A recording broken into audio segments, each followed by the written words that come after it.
If you've seen a drone out and about, you may be curious or you may even be angry. But what you should do first and foremost is get informed on what the rules actually are for flying drones in the country. What we're going to do today is take a look at those so that you can stay better informed. So let's go take a look.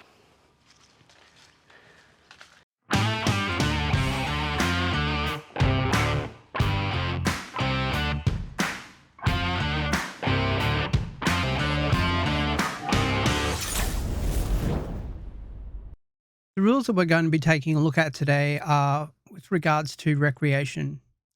To start things off, we go through the list of the do's and don'ts of flying. These are available on the casa.gov.au website page, which I've put a link for on your screen for you here. First of the things that you must do is only fly one drone at a time. You must always fly your drone in a visual line of sight. This means flying only during the day. Avoid flying through cloud, fog or smoke, and make sure you can always see your drone with your own eyes, not by using goggles, binoculars or another device. Make sure also that you're not flying behind obstacles that stop you from always seeing your drone, for example trees, buildings or other structures. You must not fly your drone higher than 120 meters above ground level. That's about the height of a 35-story building or the length of a football field. You must not also fly your drone closer than 30 meters to people, other than those helping to control or navigate your drone. You must also not fly your drone above or over people at any time or height. For example, a crowded beach, a busy road, a sporting event, a concert, or a wedding. You must also not fly your drone in a way that creates a hazard to another person, property, or aircraft, or near emergency operations.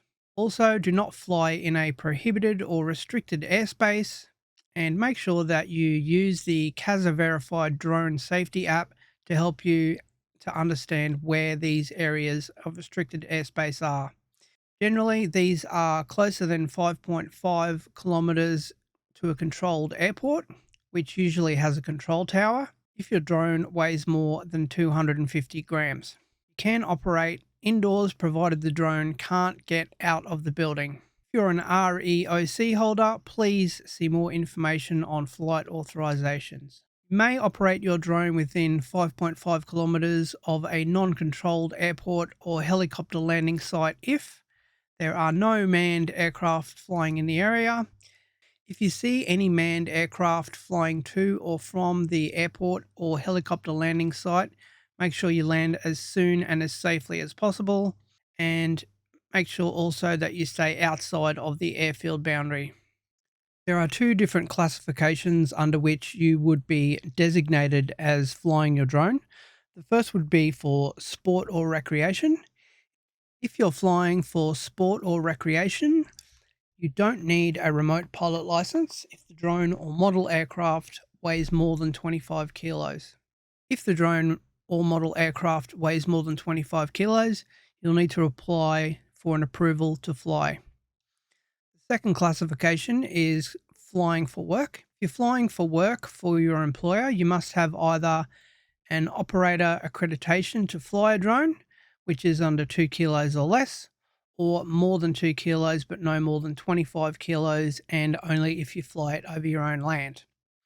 And secondly, a remote pilot license and operate for an individual or business that holds a remotely piloted aircraft operator's certificate to fly a drone more than 2 kilograms.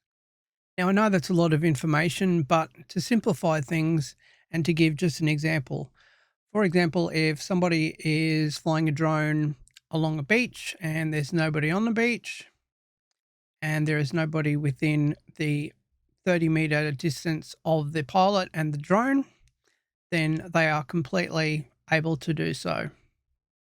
If somebody is flying a drone, for example, for a job, and that would be classified as, for example, what I do here on the channel, that is classified as flying for work, and an operator accreditation is actually required.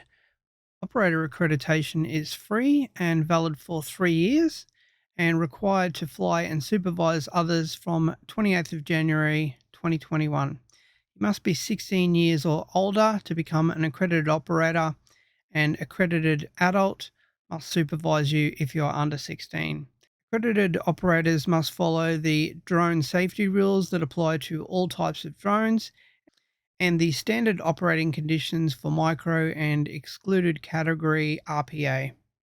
I know there's a lot of information there, but I hope that makes things a little bit more easy to understand and clarifies things for people out there who are curious about what the drone rules actually are. Let me know in the comments down below if you have anything further to add. All right, well, that's it for this week. Once again, thanks for watching, and we'll see you next time we get four wheels on the road.